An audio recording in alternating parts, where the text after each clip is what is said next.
Ce mois-ci, nous partons à la découverte d'une plante méconnue et assez unique qui provient du Marais Poitevin, c'est l'angélique. Bonjour Virginie Hildelbert, pédagogue du goût pour Carrément Goût. Donc l'angélique était l'aliment à découvrir dans la rubrique Questions pour un gourmand de la lettre mensuelle de l'Institut du goût de la Nouvelle-Aquitaine.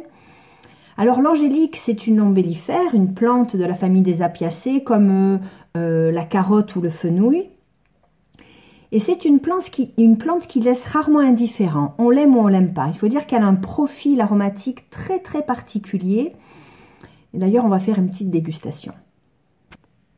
Nous allons déguster aujourd'hui de la confiture d'angélique. Donc déjà à la vue, elle est brillante, elle est assez lisse. Et elle a un joli vert tendre, naturel. Donc si vous tombez sur des produits qui ont un vert très intense, c'est qu'elle a été colorée.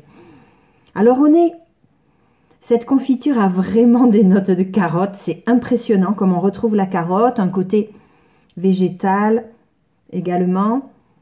Un peu de menthe poivrée aussi. Et à la dégustation, oups,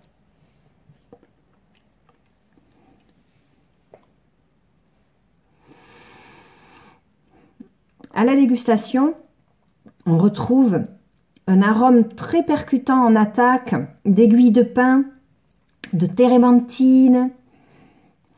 On retrouve la carotte aussi qu'on avait au nez tout à l'heure. Côté menthe poivrée, sans le rafraîchissant. Poivre, mais sans le brûlant. Côté agrumes aussi, fenouil. Comme on est sur une confiture, on a évidemment cette saveur sucrée qui est très présente, avec une légère amertume, une petite acidité également en fin de bouche.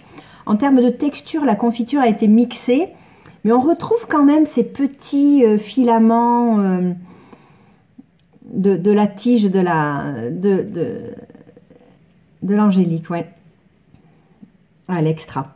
Et alors la carotte qui reste en bouche, j'en reviens pas.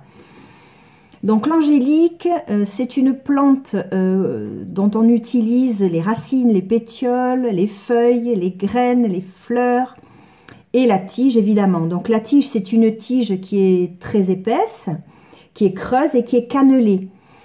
L'angélique est souvent confite pour justement atténuer cette amertume et l'attendrir, donc utilisée en confiserie. On l'utilise également en licoristerie puisqu'elle est à l'origine de la fabrication de la bénédictine et de la chartreuse. Dans les desserts, elle peut venir aromatiser des cakes ou des brioches ou des riz au lait.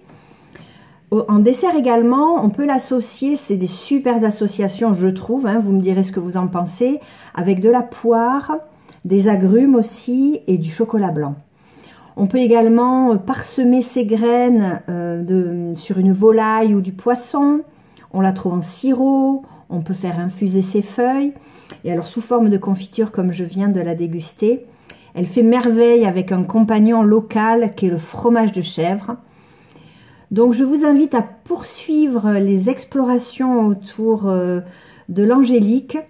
Tentez, vous risquez d'avoir de très très belles surprises. Merci, à bientôt.